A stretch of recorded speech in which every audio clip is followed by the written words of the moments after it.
protection.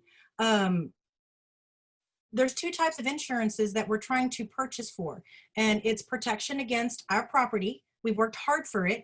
We deserve to have insurance provided for it in the event that we've lost it by any of our perils listed on our policies, to be able to replace it of like kind. But the other reason that I'd like to focus on today is our reasoning for purchase insurance in the event of a liability claim. When you're purchasing insurance, basically what you're trying to do is, that's not working. Cover your assets. Are you aware that not all assets are protected under state laws? When you're looking at liability claims, you could be stuck with a cost of defense. You could be stuck with court costs, attorney fees, and other defense costs associated with that claim. In addition to that, if any settlements are paid out or court judgments, you're held responsible for those payments. But if you have adequate amounts of liability insurance, why have that burden on you? Let the insurance companies cover that by having adequate amounts of liability coverage versus you having to dig through your own pockets to cover those expenses. So a lot of people don't know what's protected and not protected under state laws. As a resident of Texas, your assets are exempt up to your homestead and 10 acres if you live inside city limits. 200 acres if located outside of city limits on your homestead. Mind you, those 200 acres are if you're married. It's only 100 acres per person, so it would be 100 acres if you are single. Of your personal property and contents, you're only protected through 60,000 of your personal property, only 2 vehicles, your retirement accounts, including your annuities. And then last up my list, but certainly not least, you are protected against with your life insurance policies and any cash values that's accumulated within those policies. My next screen are assets that are not protected. And this is where we need to really put pen to paper so that you can start jotting down where you fall on this list. If you look at your insurance policies that you currently have in force, if you don't have enough liability in that policy to cover your exposed assets, then you need to get in front of your agent so that you can start covering yourself properly, so that you're not caught not having proper coverage in the event of a rather large lawsuit against you. So as residents of Texas, your exposed assets include your money market accounts, your commercial real estate, any excess of over 200 acres. Mind you, this is if you're married. It would be excess of 100 if you are single. All of your checking accounts, any CDs that you may have, and any stocks or bonds. So what can our insurances offer you, and what can I provide for you?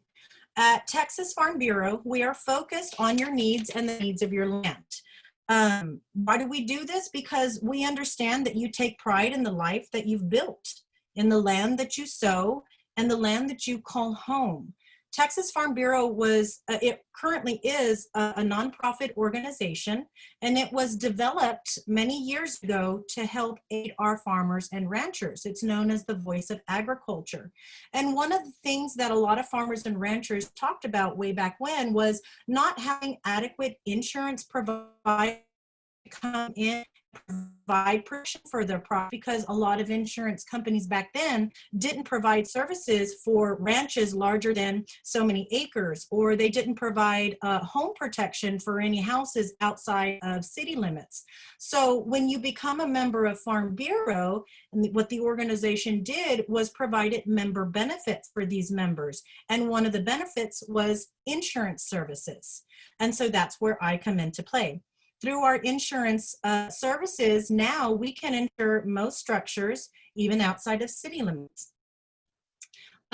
When you search your insurances through Texas Farm Bureau, and now many other companies are starting to jump on board and provide these services, what we're including is liability coverages for your land, your home, whether it be in town, outside city limits, part of the ranch, outside of the ranch, your barns at the ranch, and your machinery at the ranch. A lot of insurance companies, and Texas Farm Bureau included, can provide these policies individually, we can have a policy covering your property, policy covering your homestead, policy covering your barns, and policy covering your machinery.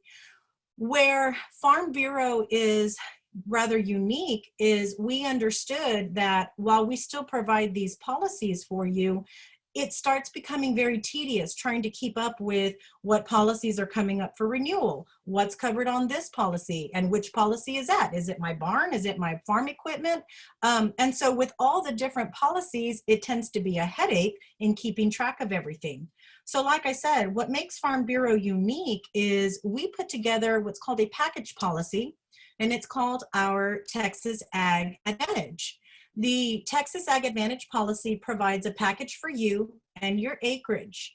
It's designed specifically for your land and your assets, protecting each one individually. So what we did is we took all of those policies that I mentioned before, and we've combined them into one large policy where we've got it all lined up. Section 1 covers your home. Section 2 covers your liability of the homestead plus extension to any of your farm and ranch land. Section 3 covers your structures, meaning your barns and whatnot. Section 4 would be your farm equipment. So we compartmentalized everything on these policies so it's easier for you to keep track rather than thinking of different policy numbers that are coming due. It's one policy, one annual payment, whether you pay it annually or on a monthly basis, but it made it a lot easier for our farmers and ranchers to keep track of, besides all the different discounts that are included with bundling everything on this type of policy. So as I mentioned before on that second paragraph, the Texas Ag Advantage policy can include your home in or out of city limits, your acreage. Any acreage that you may be leasing out is also included on the policy, any farm or ag-related machinery, and your barns or other structures.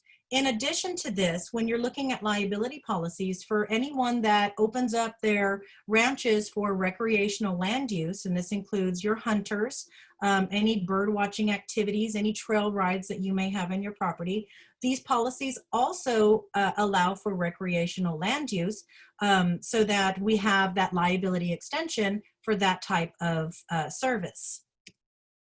So now let's talk about how farm liability protects you. When we're talking about farm liability policies, and like I said, this also encompasses the TAA or that Texas Ag Advantage policy. What are you doing? You're providing protection against yourself or for yourself and your immediate family members within the same household. Our personal liability can range anywhere between $25,000 up to $1 million. Now, when you're putting your pen to paper and you're taking down the value of your property, your assets, that's where you want to make sure you've got adequate liability to cover you in the event of a lawsuit. So what type of lawsuits can arise off of your properties? We've seen claims as far as people coming in, guests coming into your property and someone getting attacked by bees, someone getting bit by a rattlesnake, children coming in and you've left farm equipment exposed and they were playing on it, fell down and hurt themselves, injured themselves. We've seen hunters come in, say bird hunters, and somebody accidentally gets shot. You want to make sure that you have the proper amounts of insurance to cover these. If you feel like your assets are totaled above $1 million, we have other policies that we can look at as well. Umbrella policy for these type policies that cover any excess over the limitations of what these underlying policies carry. So that's your personal liability. We also cover for personal medical payments for designated insureds. These designated insureds would be you and your spouse, your children, or even grandchildren if you're a small family operated farm and ranch. Then we can designate those members of the household on this policy, and it's up to $5,000 on medical payments in the event of bodily injury or harm on the ranch through the machinery or whatnot that can assist you at the hospitals before your health insurances kick in. We have physical damage to property, and actually while I was preparing all of this, I started looking through the physical damages to property, and I learned something new. If you have any 12-year and under children, who, let's say, go onto a neighboring farmers and ranchers property and intentionally cause damage to their property, this will actually cover those damages up to a certain extent on the policy. So just something to know. We know our kids can be mischievous sometimes. We cover for chemical drift. Chemical drift, I like to focus a lot on because the importance of it, I think, is a lot more important than what people actually realize.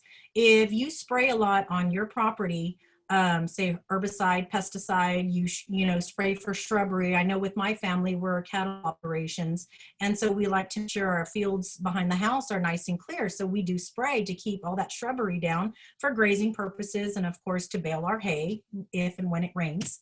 And what the chemical drift liability portion on this does is, if you have a neighboring farmer or rancher that has, let's say, organics, for example, they have very strict regulations as far as no chemical being applied to their products for, I want to say, up to 7 years. So if you're spraying ground application on your property and that wind picks it up and it now damages their product, not only have you damaged the product that they're growing, but you've damaged up to 7 years worth of a regulation that they're having to follow.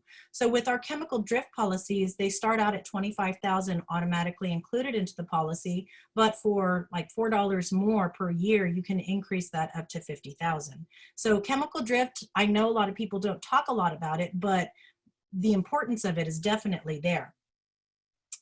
We do cover employee liability and as well as animal collision. Now you may ask, does that include illness and sickness? No, it doesn't. When animal collision comes into play, we're looking at anybody whose fence line has gone down, or I think in some areas we see it more during hunting season. I know farmers or cattle, our cattle operations, or farmers, ranchers are starting to move their cattle into other areas, other properties, to make room for their hunters and ranchers to come in, or excuse me, not hunters, yes, hunters.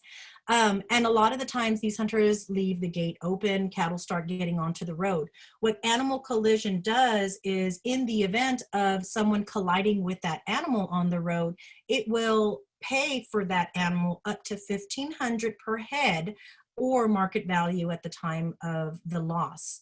The liability that arises out of that bodily injury claim, because you know that will happen if they're able to prove negligence on your part, which would be the property owner, that personal liability that we spoke about at the very beginning would then apply for any bodily injury claims arising from that incident. We also cover for fire liability, and this is one of the biggest differences between your commercial general liability policies and your farm and TAA policies. Commercial GLs don't cover for fire liability, and this, what I'm talking about, are controlled legal burns. If you have a controlled legal burn that gets out of control and jumps a neighboring fence, our farm liability policy will pay out to pay off those damages that your neighbor received off of your controlled burn. So now let's talk about passing the torch. As women in ag, our greatest hope is that our children always do better than us. But when your children want to take over or are forced to take over, my question to you is, will it be there for them? Would you rather hand over property to the government? And who do you think will take care better? Well, as a member of Texas Farm Bureau, one of the things that we provide for our customers are estate planning. We do have estate planners completely free of charge, if you're a member with us, that can come down and help you start organizing everything that can come into play after your death. Or even while you're living, if you're one of those ranches that are in the process now of trying to take away the exposure on your individual side, and you're wanting to now place the land, your farm equipment, any of that into, say, LLCs, LTDs, family limited partnerships, we have estate planners that can come down here, save you a lot of expense before you go to an attorney to actually draw up your paperwork, but they can help guide you in getting everything lined up for you so that once you go to an attorney, you know pretty much where you want to go, what you want to do, and everything that you're needing to check off on your boxes. So where I can help you out in this area is talk about life insurance. It's extremely important that you want to leave something behind for your kids so that at the time of your passing, they have a better idea of where that money can go so that they're not scrambling to hold on to the ranch, to hold on to, you know, your ranch houses if it's not your primary homestead, or the farm equipment. So we have life insurance products for families. And when I sit down with my customers, what I normally do, first of all, I try to meet with them once a year or every other year, because our needs change on an annual basis, on a daily basis, really. And so it's very important that you're constantly staying in front of your agent so that you can go over this stuff. What I do is I sit down with my clients and I provide this life insurance needs analysis list.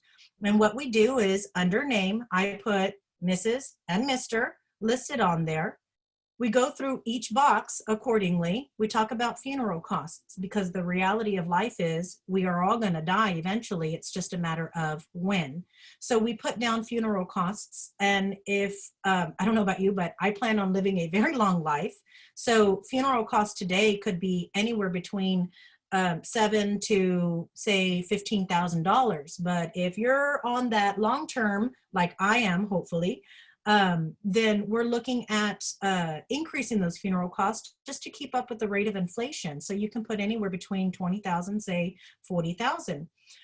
Your next box would be education expenses. So if you have little ones like I do, I pray every day that I'll be here long enough on this earth to see them get through their education and become young adults.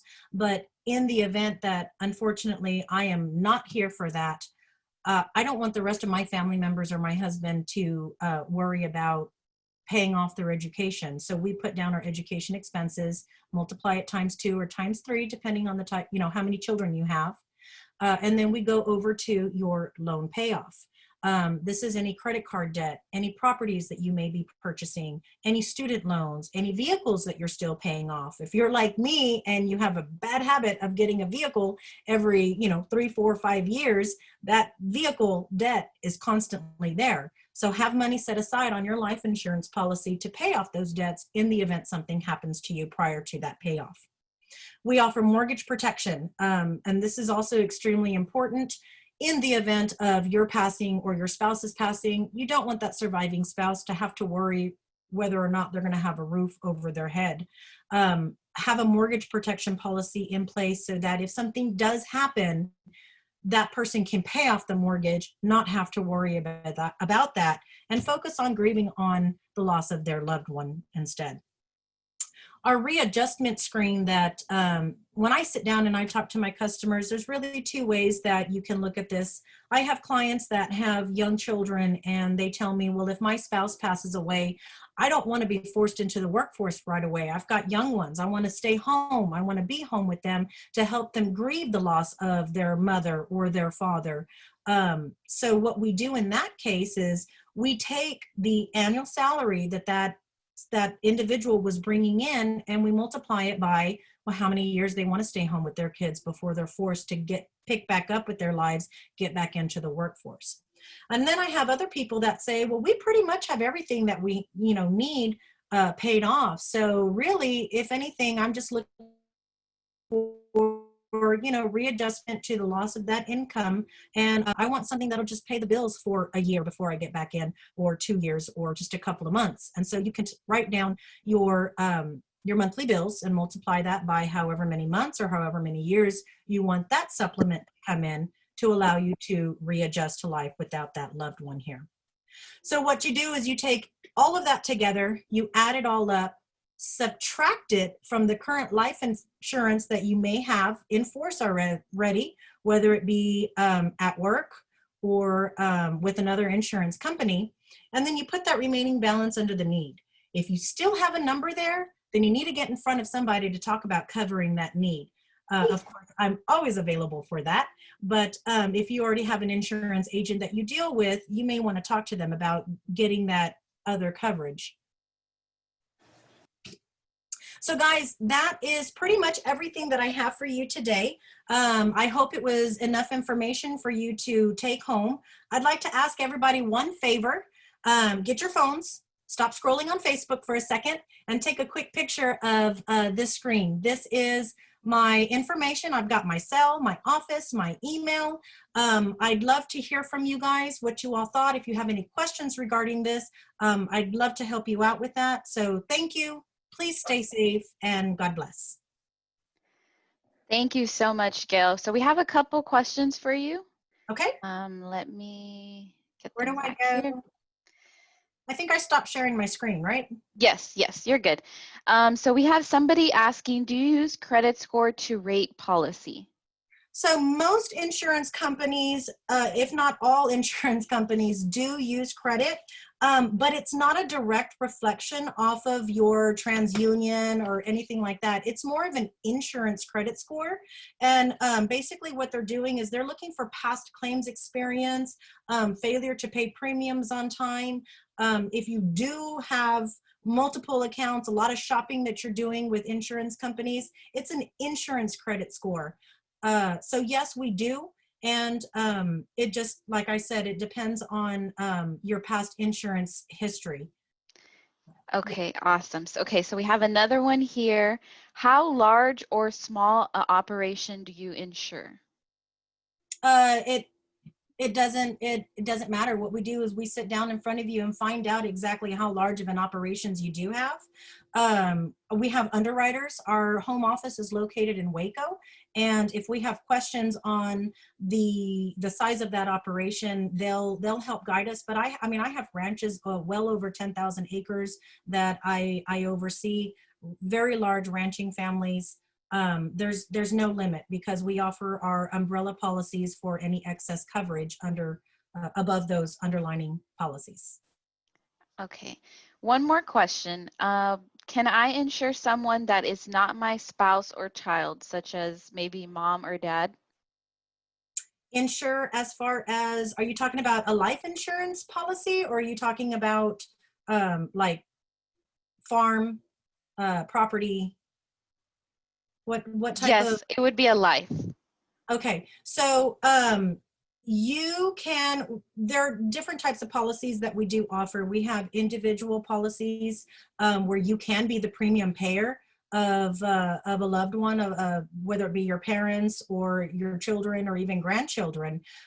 We do offer life policies. We offer key employee policies. So if you have an employee that is your number one guy or woman, and you know that your operation will heavily be impacted in the event that they're gone, we offer these key employee to help supplement in the event of their death, either to help their family or to help your operation go until so that you can in that time frame either get somebody up to the same level that they were or replace that person. So we have buy-sell agreements if it's a ranch or a farm that's between, say, brothers or sisters or, you know, two families, where in the event that one of them dies, the other family can then buy out that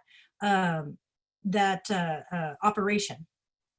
I hope that answers Okay. your question. It's Aisha asking, so.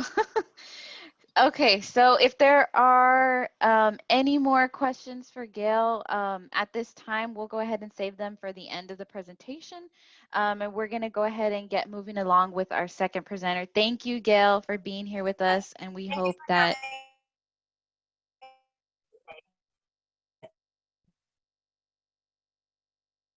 it cut off a little bit. Okay, so we'll go ahead and move on. Our next presenter is Will Huddle.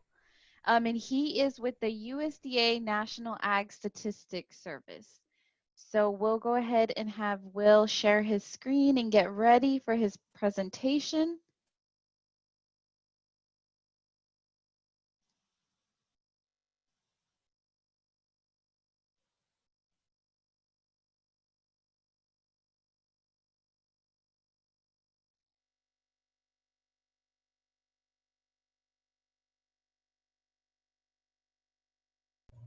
Are we on now?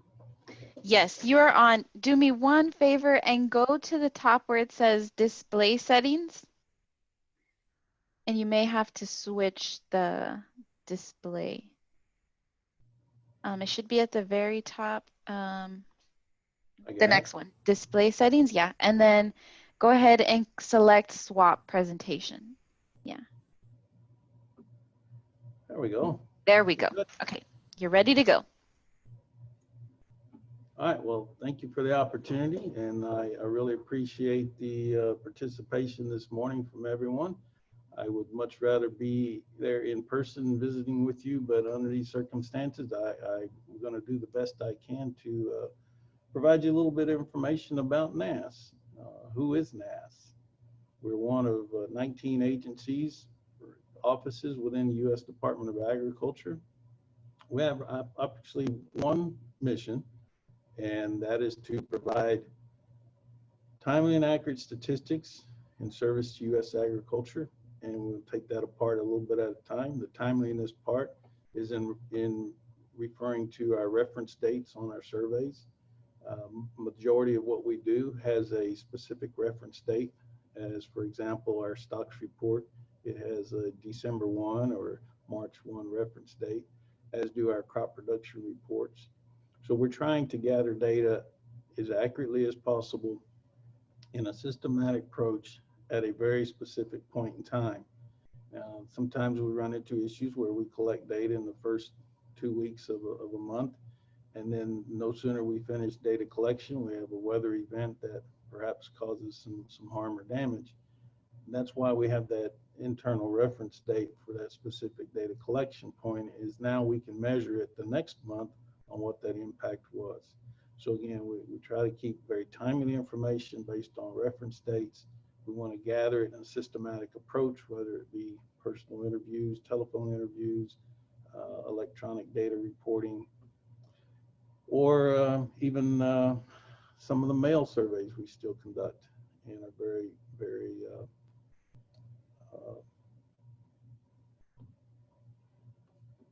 very pleased to get a good return on those as well.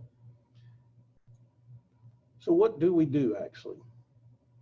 USDA NASS does administer the statistical program for the U.S. Department of Agriculture, and we conduct the Census of Agriculture every 5 years, years ending in a 7 and a 2. So if you may be familiar with the 2017 census that was released in April of 2019, we're currently working on the 2022 census. And that's why I was very gracious that Aisha gave me the opportunity to visit with you today, because we are looking at building our list now for all size operations, both small and large, organic, non-organic, traditional, livestock, vegetables, you name it, we want to collect the data on it. We also coordinate with our state and federal partners to help with their statistical needs. There's occasional federal programs that we either discontinued or no longer doing that may need support at the state level. So we partner with our state departments of agriculture or land grant universities to maintain those data sets as well. And then we do statistical consulting for state, local, or universities. We even have an international programs office that we help provide, help establish these types of statistical programs in foreign countries so that we have a better global representation of what agriculture production is doing.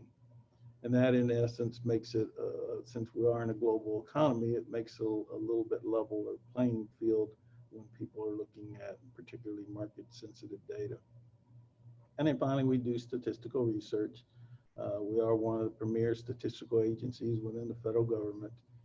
We also look at different methodologies, new methodologies, looking at the progression of technologies and how we can use it rather than the old way where we would contact people repeatedly to get information, trying to develop other methods of which we can collect data or by either remote sensing, satellite imagery, or some of the other methods that don't necessarily harass respondents so often with collecting data.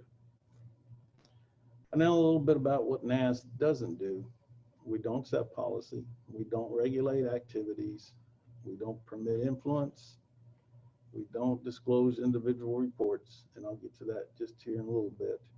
Nor do we favor any groups above anyone else. So whether you're a livestock producer or small vegetable producer, or whether you're organic or traditional, for us, it doesn't matter. What matters is collecting that data as accurately as possible so that when we put it in our totals and create a published estimate, that we have 100% confidence in the quality of that information that we're providing. Nor do we do market commentations. Oftentimes when we'll have a report that comes out, we'll get media calls wanting us to discuss information about the report. We can talk about, the methodology of which we use and what have you, but as far as making any kind of market information about which direction we're expecting or what does it mean, that information we leave up to the economists and the marketing experts to do. That keeps us totally unbiased. Again, our sole mission is to collect the data and get it out in the most timely and efficient manner, but make sure that it's all relevant to the current use. And that's what keeps our agency as a premier statistical agency. So I want to touch a little bit about data confidentiality. We are guided by Title VII of the U.S. Code. Information that's provided to USDA NASS is safeguarded under this law. Any information you provide cannot be shared with anybody else. In fact, if you want to get a report back that you contributed to NASS, you have to provide an administrative form and a form of photo identification before we can even return your own information back to you. So this is something that's really important for NASS. Protecting your information, I often tell producers, is more difficult for me than it is probably for you to provide it. Because once I have your information, I have to safeguard it until it's no longer of use, and then we have to destroy it based on the disposition manual that's provided to government service. And why is that confidentiality important? Here's the number one reason. We have two basic principles in NASS. We do surveys on an annual basis, and that's all based on voluntary reporting. What does that mean? That means when we send the questionnaire out to you for your cattle inventory or your crop acreages or what have you, it's strictly your prerogative to complete that survey and send it back in. There's no law saying that you have to, but we feel, and hopefully agriculture sector in general, feels that the value of that information is so important that it's critical to respond to those surveys. We put out a little over 400 surveys annually. As you can see from this very busy calendar, it keeps us quite busy during the weeks and months throughout the year. This information is available a year in advance. So we know in January 1 when the December crop stocks survey is going to be coming out with their report. We know when all the county estimates are coming out. We know when the quarterly hogs and pigs reports coming out. And it's all driven by not just the date, but also by time. So this is very important to us, and that's why we're very, very diligent with ensuring that the information that's provided to us is trusted in the highest security possible. So again, types of reports we issue, we've got the crop forecast, the crop production forecast that we issue usually around the second week of every month through the growing seasons. We've got our monthly livestock reports like milk production, poultry and livestock slaughter, cattle and feed inventories. And we do our grain stocks reports every quarter, March, June, September, and December, as well as our acreage reports and hog inventories. So we do a wide array of reports. I haven't even discussed the economic and environmental reports, but we also participate in those and usually issue cropping practices as well as chemical use information on an annual basis. So why do we do all this? Is it to make sure we all have a job? Well, partly. But I ask this question, to most of my live audiences is, if you've ever gone someplace that you you've never been familiar with, it's all brand new to you, and you use a roadmap or GPS or some type of navigational device, that's what the purpose of these agriculture surveys are. They help provide a roadmap for agriculture and for the producers and agribusinesses that help ensure that industry remains strong. Without information like that, it's a free-for-all. No one would know without crop production estimates what the projection is for those crops or those yields.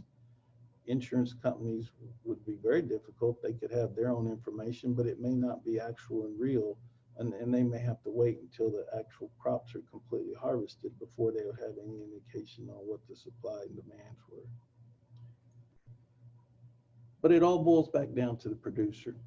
You know, it's without having the participation from producers to provide their information to NASS, all this would be for naught. And that's why, again, I appreciate the opportunity to visit with you. I'll leave my contact information here with you. Again, I want you to know who I am, who we are, what we do, and how we then can help you provide back information that you can use in either your marketing plans, your decisions for expansion, or just for fun information about how out-of-state agriculture is. Again, producers are the only one that can really provide this information, and it helps level the playing field with marketing decisions. I mean, if no one knows except for large marketing companies or manufacturing companies what the potential production is or livestock inventories are, then it makes it very hard for an average person or a smaller person or someone that is not currently in agriculture but looking at it coming into agriculture. It'd be very, very difficult trying to find the information to get started. So I mentioned the basic principles. The Census of Agriculture is the second principle that we work through. This does have the mandatory reporting clause in it, and that's a fact of the law that was passed in 1997. A little bit of history on the census. It's started in 1840 in 26 states. Our last one, completed in 2017, is the 29th census that's been completed, and the 5th one that NASS has conducted. The census used to be in the Census Bureau, Department of Commerce in 1997. Congress felt like that the Ag Census belongs with the Ag Department, and hence the Census of Agriculture was moved to USDA NASS, being that we are the statistical agency for the department. The census is the most comprehensive data set there is on agriculture. You'll find every 5 years counties at all levels, but counties specifically, where you'll have a complete library of the agriculture, not only the agriculture produced and grown, but you'll have also the demographic information and perhaps some data sources that aren't available during our annual estimation program. This is what's critical because, again, if you're looking at a new business venture or you're wanting to see how the structure of agriculture has changed over years, the census is that data set that will help you get that information. There are some additional tools available. We have the congressional districts, the watersheds, and zip codes. And then sometimes there's a data set that's, or a data set that individuals are looking for, and it's not quite in a readily available format. So there is a mechanism in place where individuals can make a request for a special data tabulation, at which time that will go through our headquarters process. And then if the data is available and it's not going to disclose individual information, is a possibility that that data tab can be published. So I spoke a little bit about farms. You know, what is a farm? Well, a farm, according to USDA's definition, is any entity that can produce or sell $1,000 or more of agriculture products.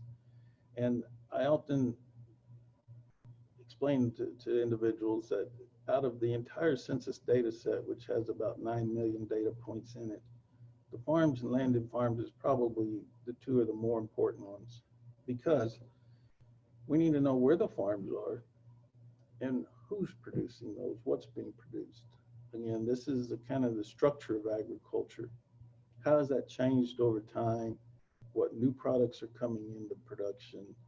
Um, where has industries moved? A good example is, the Minnesota, Wisconsin dairy moved to California. Now it seems like they're moving back to the Texas High Plains, Panhandle of Oklahoma, and some of the other drier climates. So looking at the census periods over time, you get to see how the structure of agriculture has changed a little bit. Not only that, but who uses that data? Well, farmers and ranchers can rely on those reports, again, for making decisions about production and or marketing, or if they want to get into a new type of business, they can look at where that particular industry has been produced before and perhaps seek out assistance from those areas in helping them get started in their own backyard. And I mentioned food processors and some of the other entities that use the data, but there's also analysts that use the information. A lot of university researchers, they'll comb through the data, and if there's issues with a certain industry or a sector or opportunities to develop research programs, oftentimes this data is used to help produce a grant that then can be applied for funding to help look at further research into those areas. So it's not just the federal government needs more information about you, but we need the information to help you. How do we do that? It can be done by producing policies. A couple examples are though is the Veterans Farmers Program that's been introduced. It's always been a little difficult for new and beginning farmers to enter the agriculture industry. And so there's microloan programs formed several years ago that are managed by the Farm Service Agency. And there's an array of other opportunities that help individuals such as each of you. If you've been paying attention to the news lately, the U.S. Department of Agriculture has been kind of supporting the funding of broadband internet services to rural areas. This information is also useful when you're looking at where the farms are, where we need to put money in programs such as rural waters development or fire suppression activities. So it's more than just knowing how many acres of corn or lettuce or how many sheep and goats are in the area. It's where those farms are, what kind of critical infrastructures need to be supported to help that rural America remain a very viable community. So when you read about an article in a trade magazine or a newspaper, you see something on TV, chances are some of that information probably originated from NASS in some foreign data set. I'm not saying that every statistic out there belongs to NASS, but a large part of the data collected from NASS typically is for a purpose of producing some sort of analytical decision. So how do you get to the information? Well, I've got two slides up here with kind of our website. This one here is for our surveys program. It is our homepage. You can get to the census from this website, but this is primarily our surveys page, where you can go and get all the specific reports for the annual programs that we produce. There's also a screen on here that'll get you our due date, release date calendar if you're interested in having that. Or if you want to get to the data yourself and perhaps query some of the information out of here for your county or your specific commodities, you can go to our quick stats database here and retrieve that information. The second slide here has our census website. Again, it's got our 2017 and 2012 census on it. But if you're somewhat of a history buff like I am, we actually do have all the censuses back to 1840 linked to this website. So if you're curious, 100 years ago, what agriculture looked like in your county, in your community, you can go back and look at those previous censuses without having to go to a library. Now, most of that information is just in print copy. It's scanned and imaged into the website. It's not available in our Quick Stats database, but the previous three censuses are, so you can get to that information.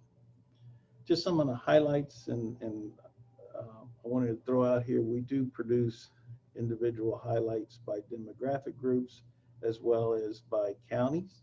So on our census website, you can get a glimpse of some of the specific county level highlights. This one happens to be for the state of Texas, but we do also have those available at each county level. It's a 2-page flyer. It kind of gives you the story about what agriculture looks like by demographic group. Again, you can go to each specific county and you can see what the county information data is as a whole. One thing that I stress to people, especially if you're working with your county commissioners or your county advisors, is the market of agricultural products sold in your county. You know, that's a good statistic, and I don't know how I can go backwards a slide, but on the previous slide, there is a data set, or I mean a data item there. It says market of agricultural products sold. That kind of tells a story for your county commissioners and what have you, what contribution agriculture really does make to your county. You know, if that production wasn't in your county, this is how much you would be losing on an annual basis. Not a 5-year basis, but on an annual basis. That's huge when you're talking about almost $25 billion at the state level produced on an annual basis. Quite a contribution. And then finally, I want to leave you my information here.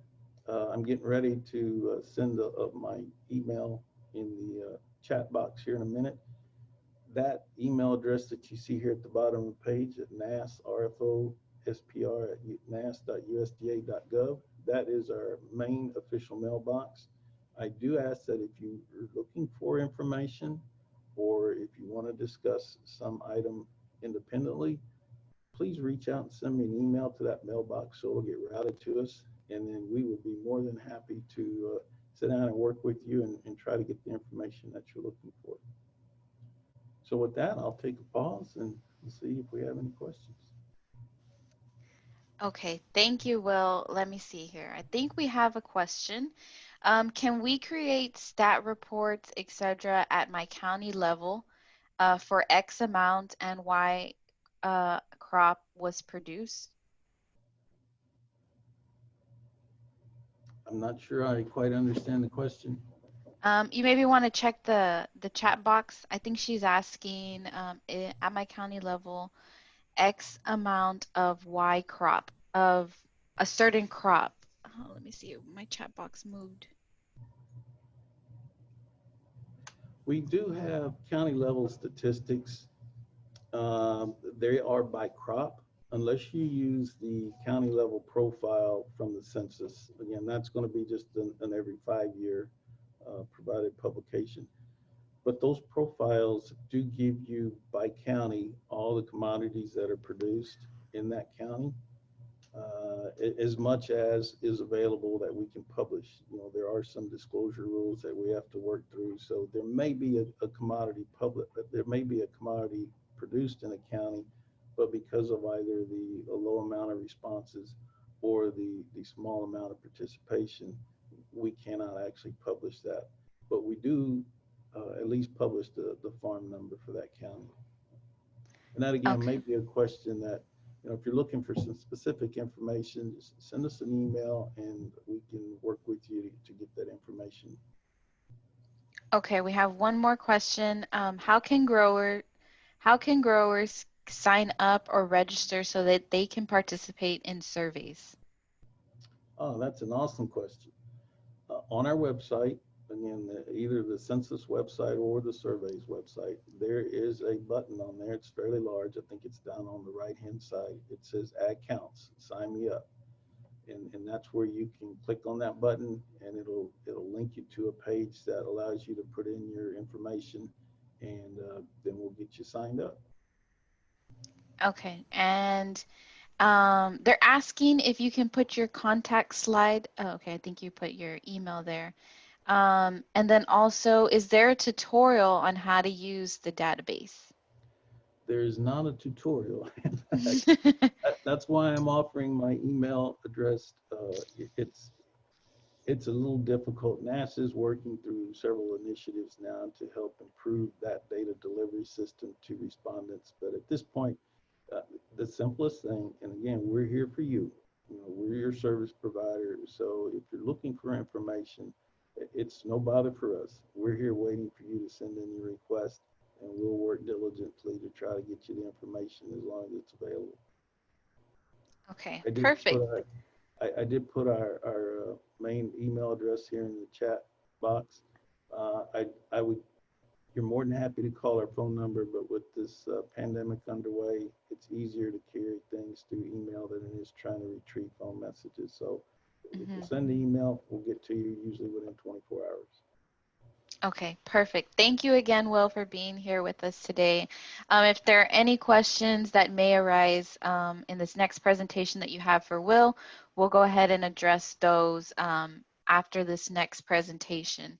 And so this next presentation is going to be talking about business structure, and we have Aisha Cruz Reyes from the University of Texas, Rio Grande Valley Center for Sustainable Agriculture and Rural Advancement. So we'll let her get set up and then she'll get started. Okay, hi. So before I start my presentation, I want to reiterate something that Will said, and that's that they are here for us to use their stats and to be able to dig in, and they offer a lot of help. I've known Will and I've worked with NAS for quite a while, and they are the most helpful people. They'll help you dig through that information and find what you need. So when he says that they're there for us and that they'll help us, he really means it. Sorry, thanks for being here today. I cheated a little bit. I recorded my presentation because it is it's a lot of information, but it's really important, especially if you're starting a business or if you have a business and you think you want to grow it. So I'm gonna attempt to do this. Hopefully I do it right. And then I'll be right here. So if you want to put questions in the chat box, I can answer them right away, or we can talk. I can answer them at the end of the presentation. And see, I already share screen.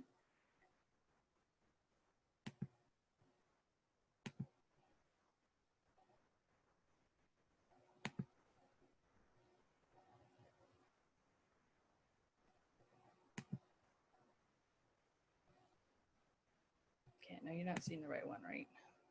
Correct, yeah. We got to swap. How about that? Good morning. We're going to get right into this and talk about the options for business structure. When deciding what kind of structure you want your business to take on, then you should think about ownership, or the number of owners that are involved, the kind of tax situation that you're in, and also the risks that you're willing to shoulder. The first and probably the most easy to get into is a sole proprietorship. This doesn't require any filing with the state. If you're running a business, then you are, and you're doing it by yourself essentially, then you are the business. Because of this,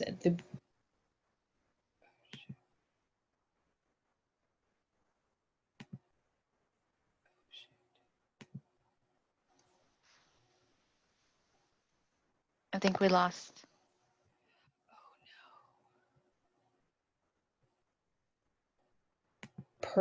the profits or the incomes and the revenues and the expenses that you accrue in the business through your business activities will be reflected on your personal income tax return. You'll have to pay on that or not. So what you would fill out is your Schedule F if you're farming or farming related business, or Schedule C if you're more the regular type. And if your CPA can handle this, or if you do like a TurboTax or a Quicken or QuickBooks kind of thing, then it's rolled into the program already. The hard part about being a sole proprietorship is that you are the business and the business is you. So if your business gets into some debt trouble, excessive debt, or there's a lawsuit or something like that happens, then you and your assets are in some trouble. And you'll have to figure out how to deal with that, usually with the help of a lawyer, maybe a CPA. The next type of business is a limited liability company. So this is a little bit different in that you're more protected because you are separate. You are one thing and your business is another. So you're not liable for any kind of those debt or lawsuit troubles that I mentioned before. This can be you, or it can be you and some other people that are working with you. You will have to pay tax, just like a sole proprietorship. You'll have to pay tax on any profits that the business generates, and also on top of that, you'll pay self-employment tax, which is you'll be paying towards Medicare and Social Security, which is not a, I think. A partnership is similar to a sole proprietorship in that it's not very formal at the state level anyway. So what you can do is make an agreement on paper, hopefully on paper, with a partner or more partners, and you all decide how you want to run your business. You just establish yourself as owners. In a limited partnership, there's usually a general partner who, you know, makes more decisions, has more control of the business. They When profits are divided out and they may get a bigger share of that, they have to pay personal income tax on that profit, and they also have to pay that self-employment tax. A general partner also is liable for what happens in the business. More risk, possibly more reward. So that's something to think about. The other partners in a limited partnership are a little more protected. They do also have to pay personal tax, but maybe not self-employment tax, and they have limited personal liability. So they're a little more guarded from what might happen with the business.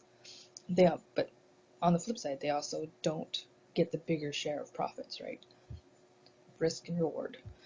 In a limited liability partnership, all the partners are basically in the same situation. They all pay personal tax on the profits that they receive, and they are all a little more, they're more protected as far as the liability. In a corporation is different in that it's very formal. You have to file for it. You have to keep records. The rules are more stringent with a corporation. One person can be a corporation, or it can be more than that. Corporations are subject to corporate tax. So the business makes a profit. The business itself is going to be taxed on that profit, and that's something you'll have to send to the government. And then you can divide out your dividends, and the owners in the corporation are going to have to pay tax again because now it's personal income.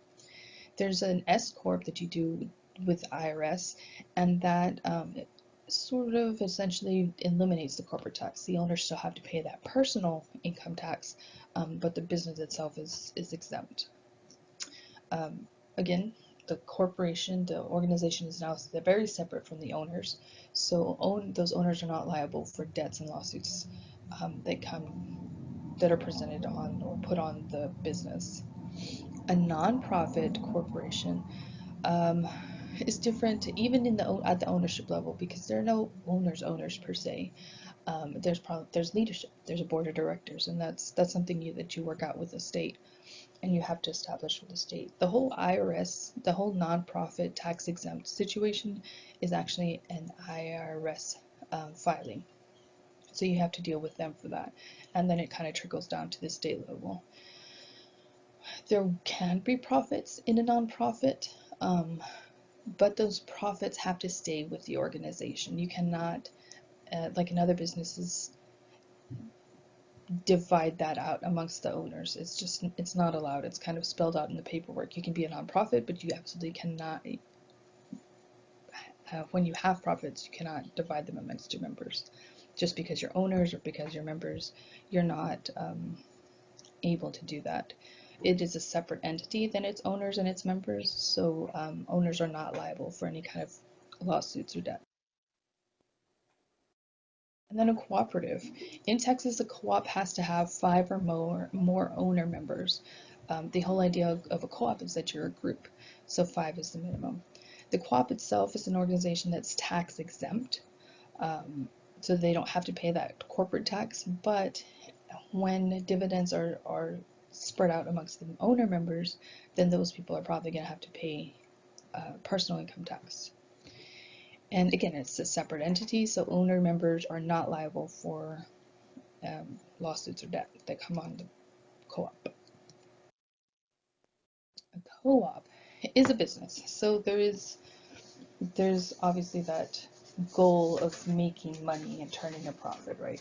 But it's so much more. It's much more than that in a community sense. A co-op, the purpose of a co-op is to have this group of people that work together towards a common objective. They have a shared goal of fulfilling a need in the community. And so the idea being that individually any of these people would have a hard time or not be able to fill this need, but as a group working together and pooling resources, then filling the need, providing a service, creating jobs, and that's something they can do together. It's this idea of together we are better, and together we can do more.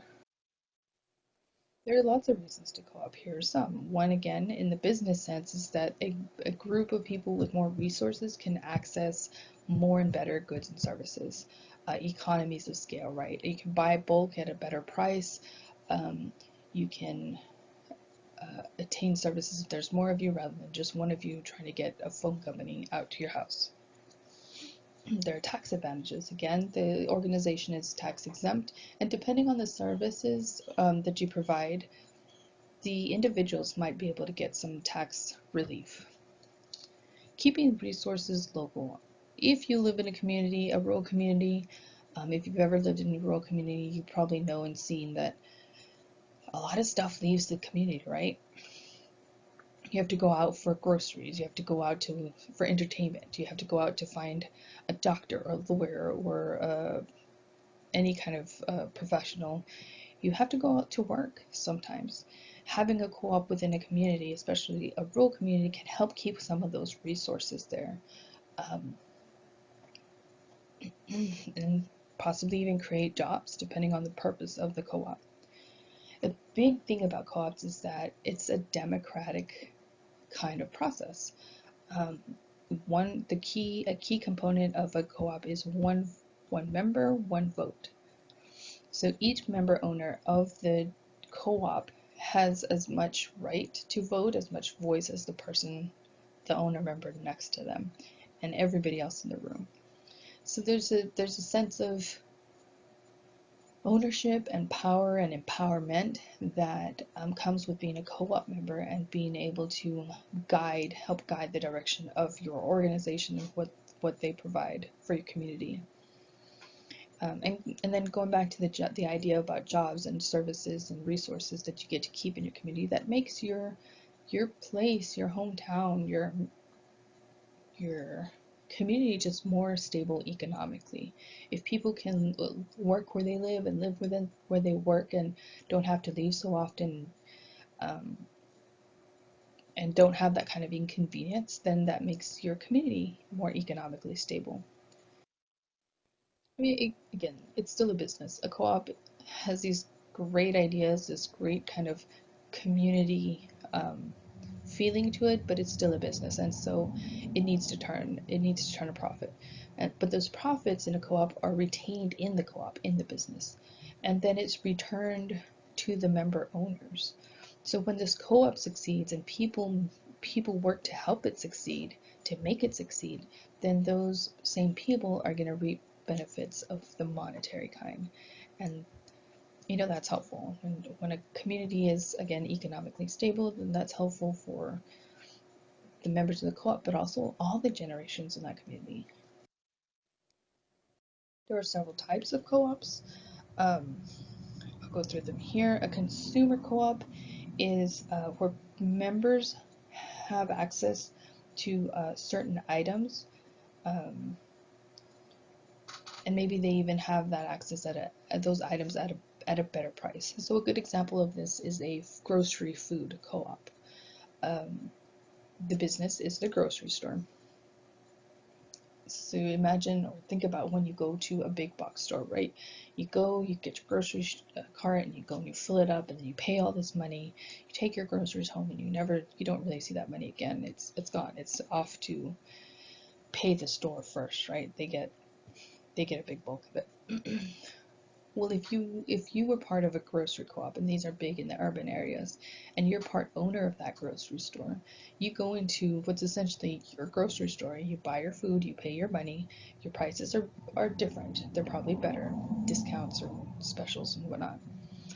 And then at the end of the year, if that grocery store has done well and turned a profit, then you could get some of that money back.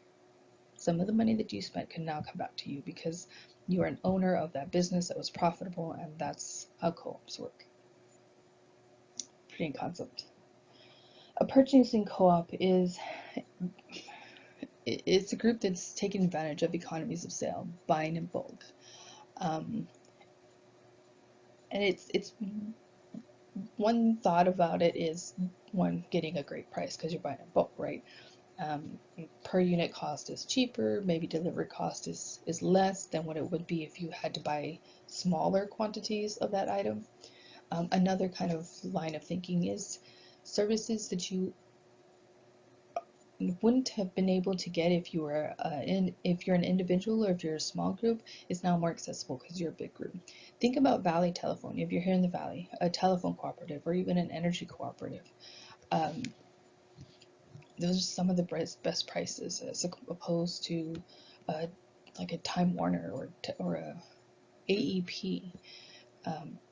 And on the Valley Telephone side, because that's where we live, we know that it come April, after their fiscal year ends and they've calculated all the profits, then we can look forward to a check, right? Because we are member owners. It doesn't feel like that. We feel very remote because it's such a huge co-op, but we essentially are member owners. And so we get a dividend check from that. The electric company, at least where I live, is a little bit different. We'll get a check that's much smaller, but we know that the prices that we pay for our electricity service is a lot less than if we were with an AEP or a different company that we're not owners of. A housing cooperative is just the coolest concept to me. Maybe because it makes me think about living in a dorm. So in a housing cooperative, members, they own and they manage and they maintain housing. So it could be an apartment complex, it could be condos or townhouses, or it could even be, single family homes, but there are several of them. And so this group of people, this co-op, they were able to get financing as a group. They purchased these living quarters, and they manage them and maintain them themselves. That keeps the costs low, but also, a renter's going to feel different than a homeowner, right? It's not just something that is theirs for the time being. It's something that they're investing in. An owner is investing in, and it's theirs. I think about the dorm because, we had meetings, we had responsibilities, and that's sort of what a housing co-op would entail. We didn't own the dorms, we paid a lot for them, but still it's that kind of community environment where you take care of the place where you live, and you do it together. A worker cooperative is picking up steam, and it's a good thing that's coming out of a not so good situation. Lots of people lost their jobs. They couldn't go to work. They were laid off in these last few months, and that's a hard pill to swallow, especially if that's your income, a big source or the only source of income. With a worker co-op, the worker is the business owner. So a lot of times what this means is that those workers, with the help of calculations and costs and lots of study, they can set the highest wages possible. They are not, because the workers are the owners, they're not trying to undercut or trying to just squeak by with paying the workers the bare minimum, because they are the workers themselves. So it ends up in this situation or this work environment where the workers are paid the best they can get paid. That still allows the company to be profitable or at least break even, and you own your own business. You're part of the ownership of this business, and again, that's a whole other mindset. That's empowering. A good example of this is a group called Equality. They are a home care provider co-op, and so they're providers, right? They go into the homes. The providers go into the homes and they help people who are homebound or bedbound or ill and have trouble providing for themselves. So they do some light cleaning, some cooking, that kind of thing. Well, these providers, they go in there and they're going to put their best foot forward. They're representing themselves. They're possibly, creating a customer. They have a customer who could create a new customer, and they will directly benefit from that business. That will do, the better it does, the better they do, because again, they're owners, and that profit margin and that profit could just mean more for them. And then lastly, I'll talk about marketing cooperatives, also called producer cooperatives. And this one is very common in the agriculture field, because we have a lot of small producers. The number of small scale producers is increasing, and there are lots of reasons for that. But the caveat is that sometimes small scale producers don't have the same access to markets and even inputs that bigger scale, large scale producers have. So the ag marketing co-ops, they come together. They can share a brand. They can, instead of having to individually kind of put together and go out to farmers markets or go out to venues every week and kind of run themselves ragged that way. Now they can share the resources and the burdens and the expenses even of selling and reaching a bigger customer base. And that can be something like a farmer's market. It could be something that they're doing online. If growers particularly pool their produce or their products, then they have a bigger offering for a bigger market of customers. But there's more than just, that's one way that farmers could become a cooperative and cooperate. Worker co-op farms are where maybe you share labor, and maybe you are the labor as a farmer, but you work on your farm, and then your co-op members, your fellow co-op members come and help you work that farm. You're planting, or if you're harvesting, or if you're tilling, or whatever you're doing.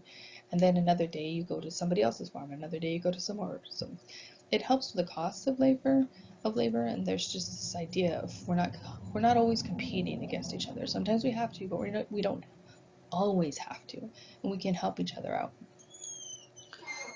Purchasing cooperatives, again, have that access to economy of scale, so you can buy in bulk, or you can buy a service that otherwise is not available to individuals, but as a group you can take advantage of that.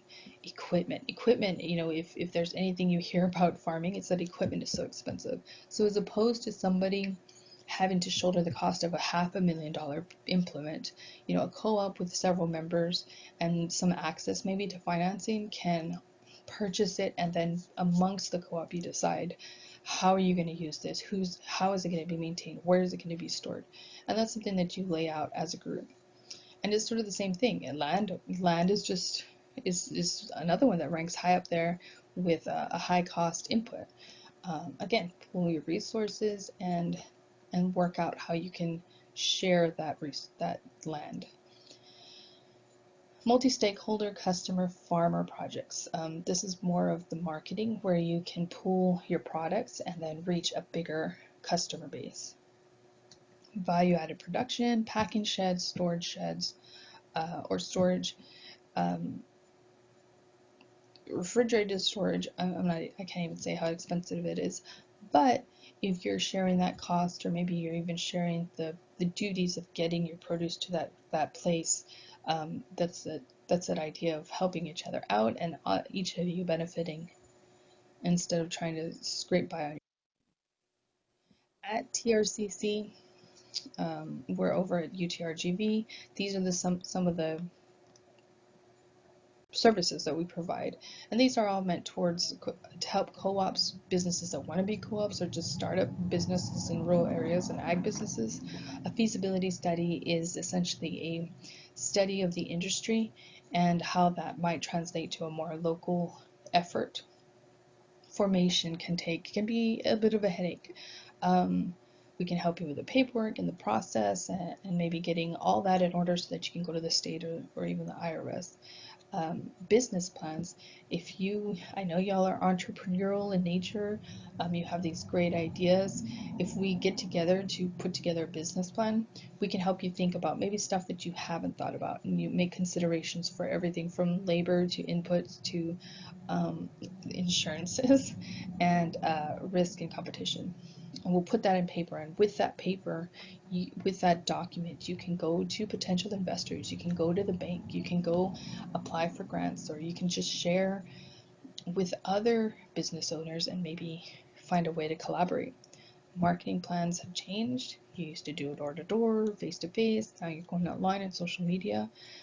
Capitalization strategies, again, is about that input, that financial input.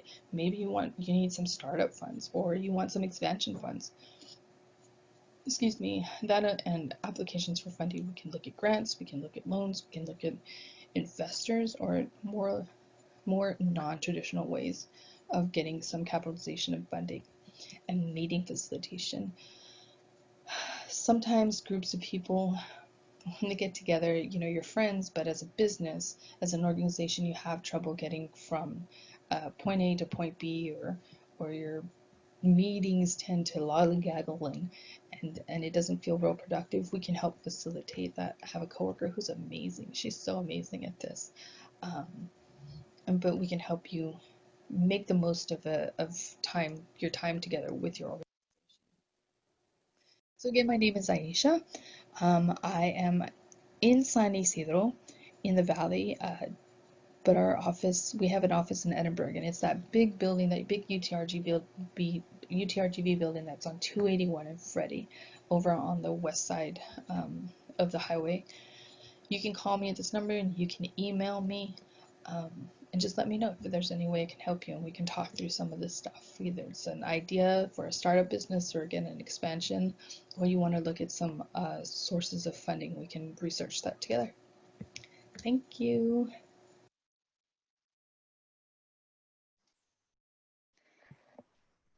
Are you there, Aisha? I'm here. Thank you. Okay. Thank you for sitting through that. It's funny to hear some of the background noise in my house. And it was really soft spoken. I'm not usually that soft spoken, but the kids were asleep, so I was trying to be quiet. I don't know. Are there any questions, Megan? Yes, so we have a couple questions. Do you have to be in the geographical area to get some of your services through TRCC? No, especially not in this time where we're doing everything by phone and computer. I think maybe Texas is more of we're more strict about working with businesses in Texas, so anywhere in the state would be okay, and we can talk remotely. Okay, and then also would like graphic of the last slide, the mapping slide. So I guess if you can, Sheila, if you can put your email address in the chat box, and we'll go ahead and send that to you. At Sure. this time, I don't know if you have any other additions to your presentation, or we can wait for a couple more questions. If there's no questions, then we can go ahead and proceed.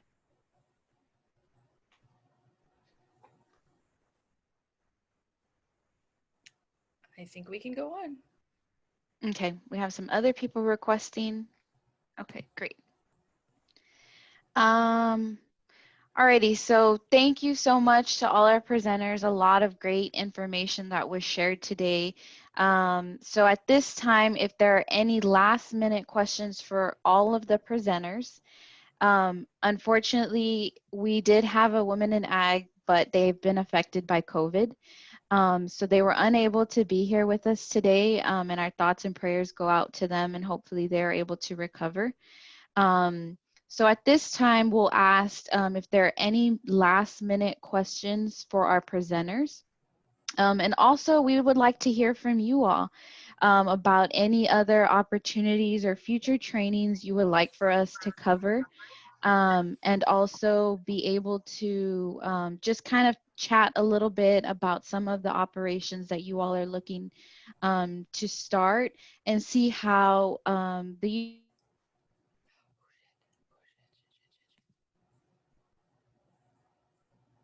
And also the cooperative extension program would be able to assist you all. And so at this time, we'll go ahead and take some questions if anybody would like to ask.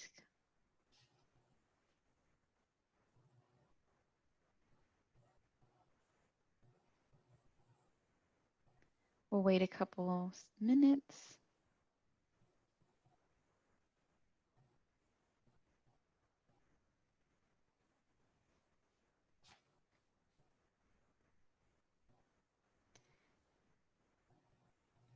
Also, we would like for you all to give us, if you'd like to see any other, or if you would like to give us ideas, maybe expanding on certain topics that we've covered.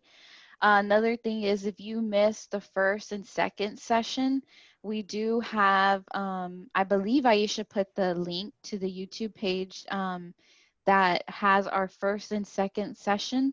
And then as soon as this session's done, we'll go ahead and get the file and we'll upload it there as well. So you'll be able to watch those past 2 sessions. And then if you would like to go back to this session, we'll have that session uploaded there as well. Ronnie, Aisha, is there any comments? Any other?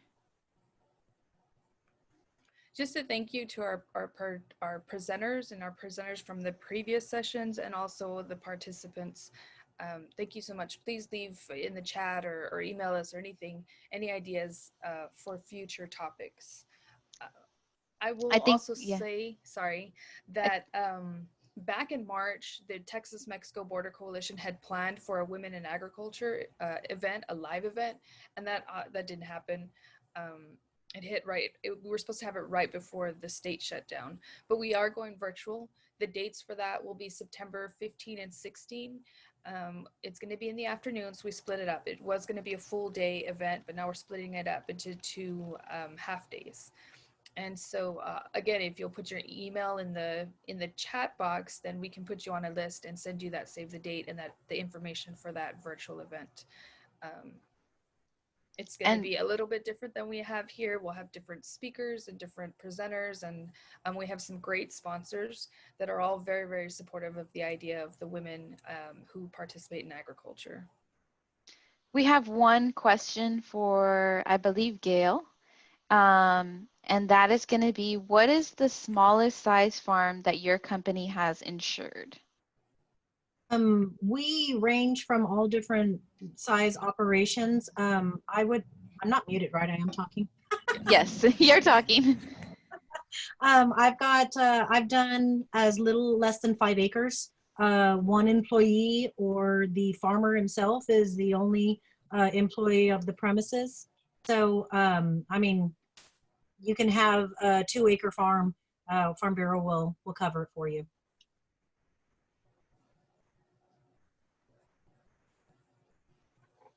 Okay, awesome. Ronnie, I believe you're saying, are you on mute?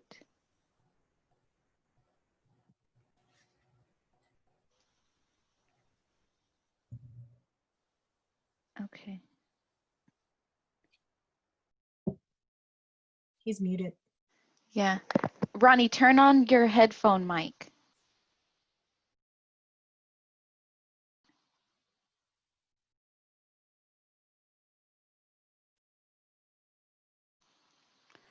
A little bit of technical difficulties.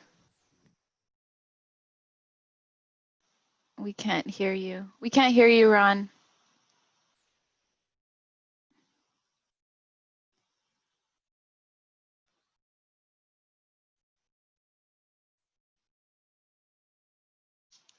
Okay.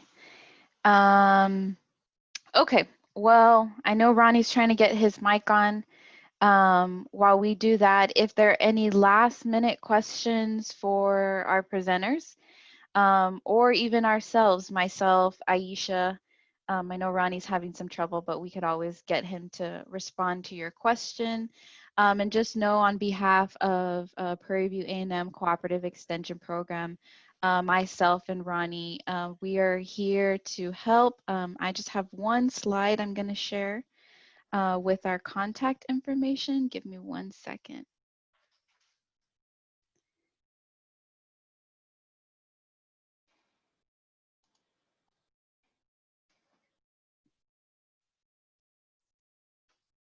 How about now? Can you hear me? I can hear you now. Okay. Can you see my presentation or is it backwards?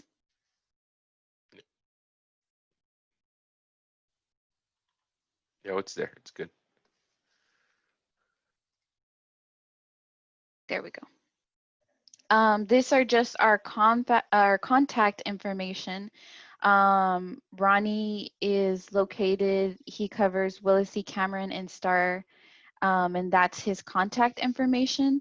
And then also, I am the Community and Economic Development Agent for Willacy County, and that's my contact information and our office number. And then I also have Aisha Cruz Reyes, her contact information, her email and her cell phone. So if you all need this information, we can go ahead. If you want to request it, it'll be there for you to request, or if you want to just take a quick pic, that'll work as well. Ronnie, do you want to make your final comments? Yes, I just wanted to say I wanted to thank everybody for attending our presentations. I know we've had others participants. I don't know if they're logged on today, but just to make awareness to you all that any kind of information that you have in agriculture related to your farm or your ranch, feel free. Like Megan mentioned, that is my contact email. Uh, and just contact me so that way, you know, in agriculture, there's always new areas that people have. There's nothing new that, as far as every day is different. It might be something on wanting to learn about aquaculture or uh, gardening or with livestock or anything that you have in concern about. Feel free to call us and we're here to help. And I guess that goes with Megan as well and Aisha. I want to just once again thank you all for being a part of our programs, and feel free to contact us when in need.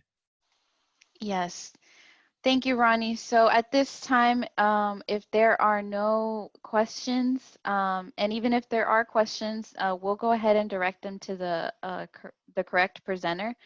And again, if you've missed the past two sessions, there is a link here in our chat box, a YouTube link that you will be able to access those presentations. We would like to thank everybody for joining us today on our last Women in Agriculture presentation. We hope that the information provided in the past three presentations were informative and can assist you with your operations in your future. Again, thank you to our presenters, and thank you for everybody tuning in to our Women in Agriculture three-part series program. Thank you. Thank you.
Aisha, are you there?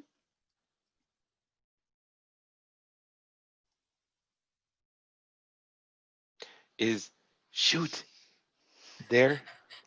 I cussed. Gail's like, stop saying bad words. Wait, when did you cuss? Yes, she did it twice. I heard it. Twice. Oh, you're like shit, right? I said, shit. No, she didn't say that, but she said shoot, and then she hit her head. Because Gail was texting me. I'm like, oh my God. But it's because I was trying to mute myself and turn it off, and then I forgot. And that's why it stopped. It like She paused or panicked. something. I She panicked. panicked. The whole reason I decided to record was so I wouldn't panic. And I panicked. So when I get the recording, I'm going to have to tell Izzy, at this point, please. I don't know. Just don't put a Do beep because then something. because then my boss will know I cussed. Yeah. And then, yeah, and then she hit her head like, "Dun." I have to see it. Oh my God. What an idiot. I was over here on this other side, on the other side, just shaking my head, going, "She's losing it. She's losing it." Well, no, it was at that time that that she had her camera on and she couldn't turn it off, and so she's texting me to turn it off, and I thought my camera's off, and I'm over here scratching, and I'm like, oh shoot, my camera was on. Stupid Sue. Oh my God. Oh my I'm so God. glad this is over. I think 3 was one too many. Yeah, it was good, but Yes. it was dragged out. Gail was really good. Yeah, Mhm. she did good. Hey, stop recording because it makes the video longer Hey. and harder to Oh render. shoot, sorry.